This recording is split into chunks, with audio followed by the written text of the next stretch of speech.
Welcome everyone to episode 101 of Raw Sport. My name is Ahmed Al-Houli, and as I do every single week, we bring you the best guests in the world of boxing. And today it's no different. The man himself, Australian boxing icon, Mr. Grand Tassie Brown. How are you, brother? I'm good, thanks, brother. It's great to be on here, mate. My utmost pleasure, Mr. Tassie Brown. Now, mate, you've been around boxing circles, especially in Australia, and now making your move internationally. You got a massive announcement for us. What's going on? I sure do, man. Coming up in the next 4.5 weeks, we've got the pound for pound king of boxing, the 4-division world champion, the 2-time undisputed champion, Terence "Tbud" Crawford will be coming to Australia between the dates of May 26th to the 31st. He'll be doing 2 days on the Gold Coast, 2 days in Melbourne, and 2 days in Sydney. It's unprecedented to have, a guy in his prime and a guy that's pound for pound king before he goes into training camp to fight Canelo Alvarez in September on Netflix. So he's given his time to come down before he goes into camp. It's unbelievable. He's never been to Australia before. He's excited. I'm excited. And, it's going to be a chance for people to meet the one and only Bud Crawford. And, I'm just honoured the fact that I've been able to lock it in, secure it. It's been a lot of work, and it's happening. So you're the first to hear about it publicly. Tassie Brown, thank you very much, mate. It's our utmost pleasure to have you on and make such a huge announcement. Tassie, what does this visit of such a boxing icon mean to Australian boxing? Yeah, well, I mean, look, the guy is he's not like past his prime or retired, looking for a holiday or looking for a payday. The guy's at the height of his career. He's about to fight the legend in Canelo in September for all the bickies. If he beats Canelo, he'll be the only person to be 3-time undisputed. Undefeated. I mean, you're talking GOAT conversation then. He's up there with the greats. So, I mean, the fact that he's come, mate, it's huge. I mean, and everyone should really get behind it and make sure they go to whichever city they're in to meet him because, it is a massive thing. I mean, Floyd Mayweather didn't come down in his prime. Mike Tyson didn't come down in his prime. None of these guys, you'd have a hope of. Sugar Ray Leonard never come down to this point. You wouldn't have a hope of getting anyone here at the peak of their power. So, due to my friendship with him and my pitbull-like work ethic, where I just don't stop, as our brother Billy Hussein knows, I'm like a dog with a bone. I just don't give up. To get it over the line, we're here, and it's just going to be phenomenal. How big is this moment for fans and fighters down under? Can it elevate the local scene? Yeah, I mean, of course, it helps. The fact that, people have someone like him coming here, the fact that they can meet him, they can listen to it. Like I'm doing one in Melbourne. I'm doing a gala dinner on the 29th of May at the Melbourne Pavilion. Sorry, Brian, I'm retreated. The Melbourne Pavilion in Kensington. That's between 7 and 10 p.m. And that's a table of 10, dinner, meet and greet. You listen to his story, you get a photo with him. And I mean, the fact that people get near him and shake hands and listen to his story, listen to his phenomenal journey to get from Omaha, Nebraska to being the king of the world and possibly, one of the top 5, top 10 GOATs of all time. I think it's great. And I think it shows that Australian boxing, to have people like him willing to come down to visit and to get around the boxing gyms and to get around, the boxing people, I think it says a lot. Do you think Australia is finally becoming recognised as a serious global boxing destination? As you mentioned before, nobody's ever come down here during their prime and ahead of such a big fight.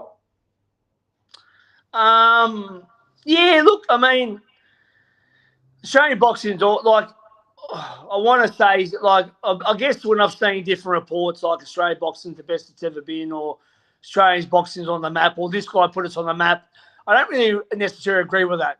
Australian boxing's always been strong. I go back to the old days of Jack Carroll, Vic Patrick, Ron Richards, Les Darcy, So boxing's always been around for the people that know boxing. They used to get 100,000 people at Leichhardt Stadium back in the day. So and then we had the Fenwick era, the Lester Ellis, Barry Michaels era, the Tszyu era, the Danny Green Mundine, the Team Fenwick, Skinny Hussein, Victor Chinyan, Hussein era, the Billy Dibb era. Now obviously the Jeff Horn and the Gambosis and them type of guys era. But Jai Pattaya. But so we've always been around. We've always been strong. We've always been known about. I don't know really about that. Look, but look, we're definitely up there. Because the social media is probably easier to promote boxing now. But as for Australia being the best position it's been, I don't necessarily agree with that. We also missed one key one, I think, and the one who's really revitalised the sport in recent years. And my brother, and I could not forget, don't you dare say it, my brother Tszyu. If that's who you're going to say, Absolutely. Tszyu, mate. No one speaks more highly of or is more, loyal than me to Tszyu. He's my dear brother from the age of 3 years old when I used to spar his dad. Tim's rejuvenated boxing. I definitely think it started off. It got us back with the Jeff Horn win over Pacquiao. Gambos has done an amazing job with Tszyu, and then obviously Tim. What he's done, and now Jai on the international scene, and Liam Parra done a great job. But obviously, definitely between Tim and Jai in recent days, and obviously what George done will never be forgotten. What kind of reception do you think Crawford will get here from fans, and does it reflect our passion for the sport? I think, I think we'll get a great reception. I think, though, look, I mean, as you know, there's more casuals than permanent boxing fans. I mean, not everyone in Australia is all boxing. It's AFL, rugby league. We know so many of the major stream sports, which the mainstream media get behind more than boxing. They put them first. So not every casual fan's going to know this one or that one. But look, if you do know anything about boxing at all, you know Bud Crawford. You know that his fight against Spence was, undisputed for the welterweight title. You know that he was undisputed at lightweight. You know that he's beaten some big names in the sport. You know he's fighting Canelo Alvarez. So I think he'll get a great reception. I think any state that hosts him, whether it's Gold Coast, Sydney or Melbourne, I think he's going to be received very well. And I think it's great for the kids because we're going to be doing a little bit with a few of the kids and the troubled youth as well. So it's great that a guy like him can come from Omaha, Nebraska, and he come up pretty tough too, Bud, but he'll tell his story. I won't tell his story for him. The fact that he's on top of the world in boxing and he can talk to some local Australian kids, and I'm not being, I'm being dead serious. If he can help one kid change his life and go down the path in boxing and not crime and not, doing the things that you're not meant to do in life, then, I mean, it's a win-win, isn't it? Absolutely. On the state of Australian boxing, you spoke earlier, you said it's in a great place and always has been. Where are we now? What are your thoughts on the current state? You want to be honest? Yeah, of course, always. That's why it's called raw sport. It's not that great, mate. It's people going on about best ever been, all this, because we're getting a lot of title shots now. But, mate, the depth, there's not much depth here. Mm-hmm. There's not much depth, and that's obviously why No Limits linked up with Angelo and that, because, like, there's not a lot of fighters, mate. I promote shows. I match shows. Billy was saying we talk every day about looking for opponents. There's no depth. And you might have a few of your top ones. Okay, recently we've got Jai Pattaya, we've got Tszyu, we've got Liam Parra. You've got guys on the Keddy coming through, but there's not a lot of depth here. And, I mean, at the moment we've got one champion. We've got a couple of female champions, obviously not the females, but I'm just saying, Eddie Hearn comes down. He's a legend, mate. I know him well, and he comes down, and obviously this one does that one, and this one does that. But you know, are these guys going to be permanent coming here? Because I mean, I'm not hearing great things about some of the crowds they've got and some of the things they've had to do to get over the line. I mean, boxing's okay, but people get a bit carried away and think it's.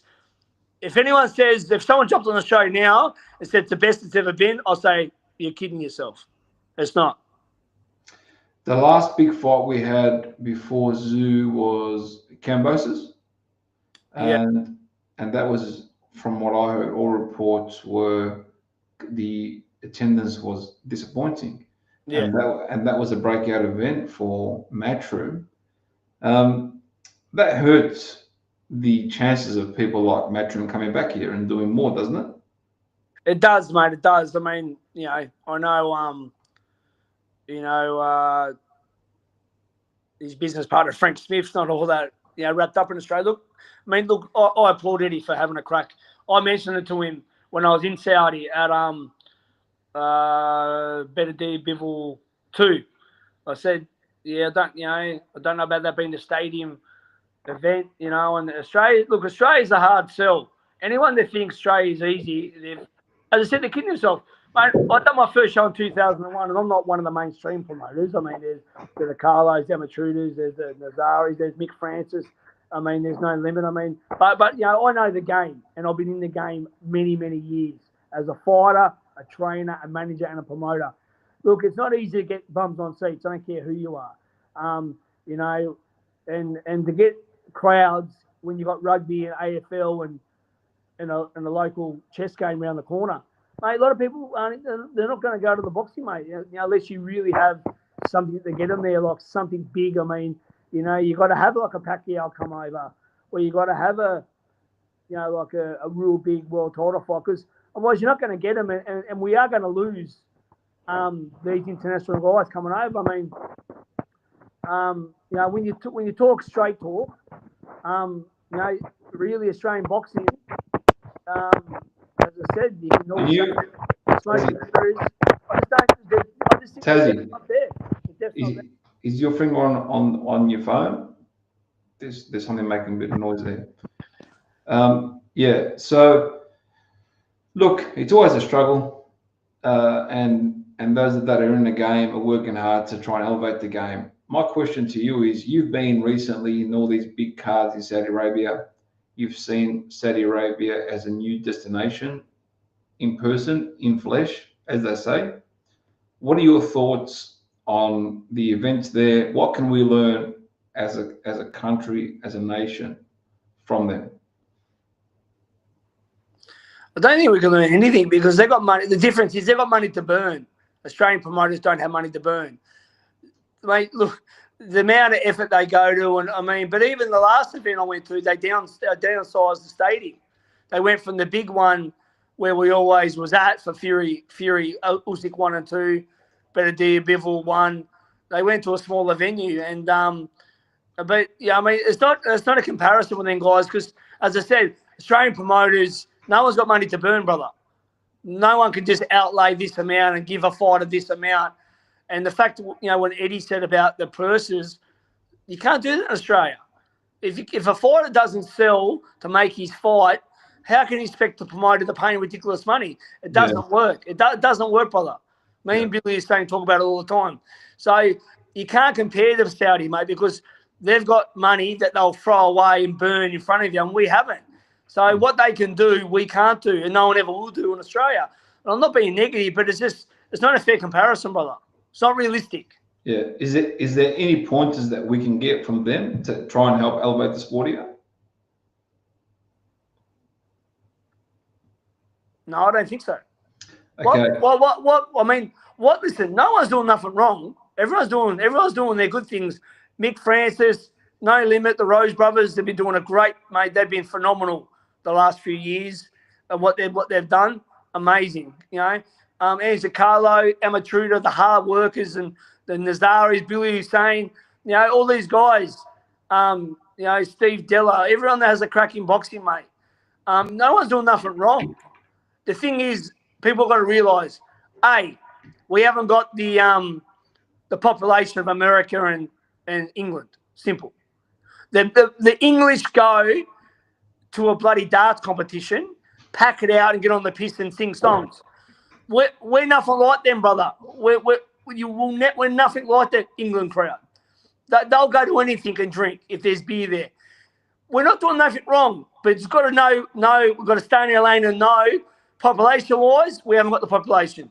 Money-wise, we haven't got the money. And the boxing fans, we haven't got the boxing fans enough. We love boxing, we follow boxing, but there's not enough main die-hard boxing fans to just see a fight drop and go, we're going to that.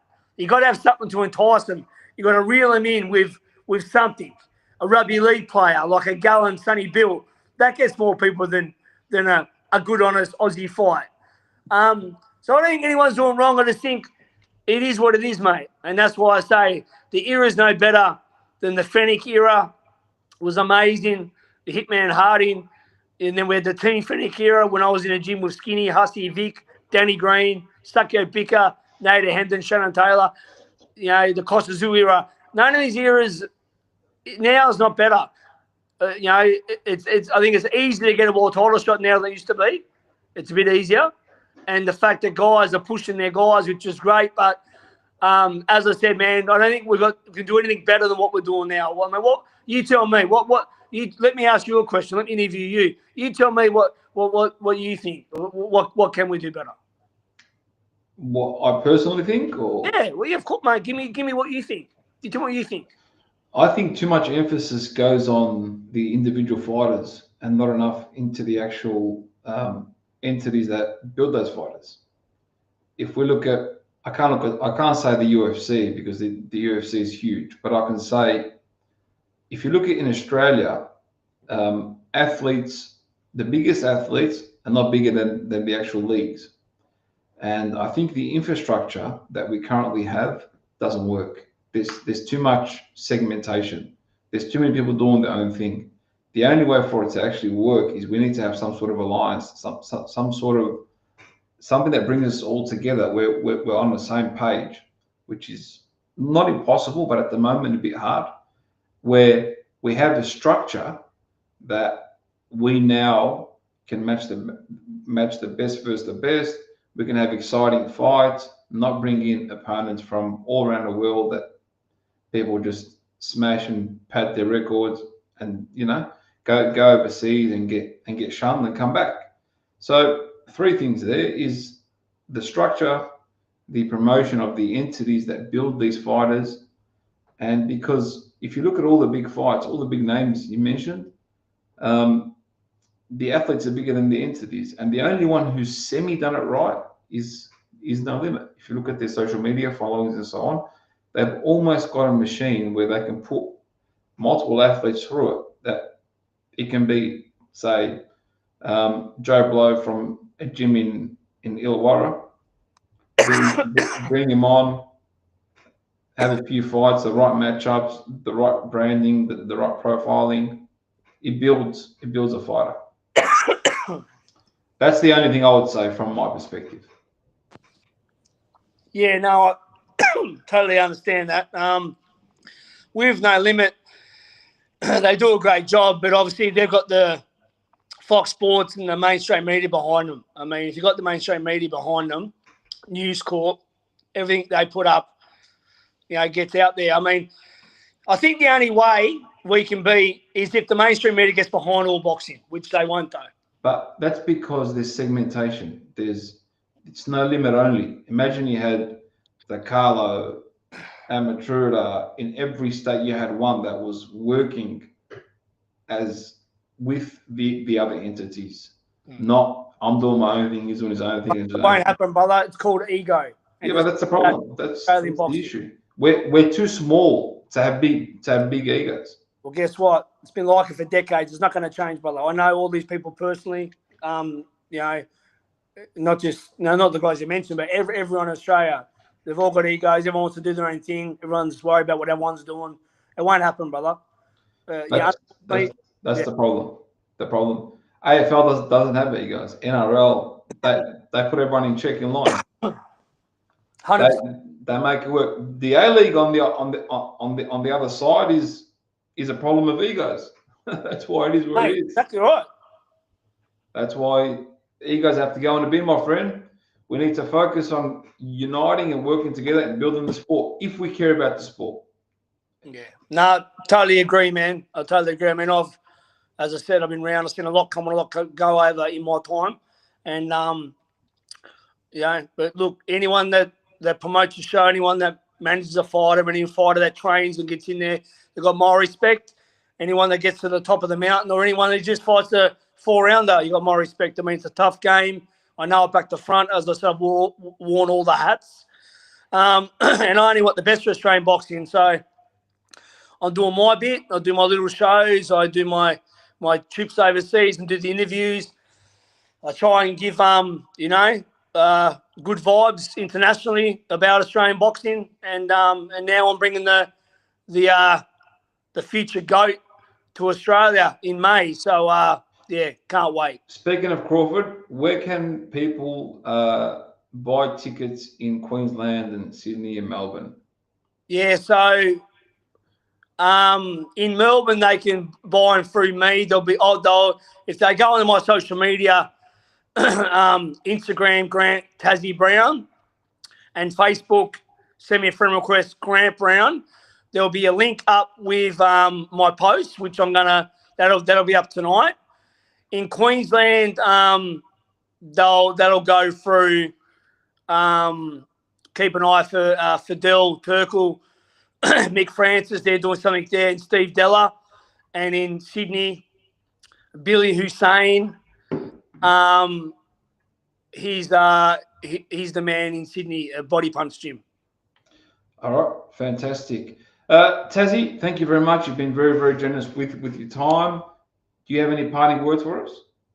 Mate, look, and just everyone keep supporting boxing. You know, it's the best sport in the world. Keep supporting every fight, the small fights, the big fights. And for all you kids out there, stay away from negative people. Be a leader, not a follower. Stay away from drugs, alcohol, dickheads vandalising cars.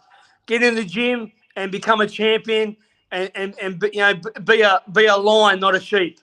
God bless. Thank you for having me. Inshallah. Ladies and gentlemen, Mr. Tassie Brown, thank you very much for joining me on Raw Sport. Thank you, brother. Take care, everyone.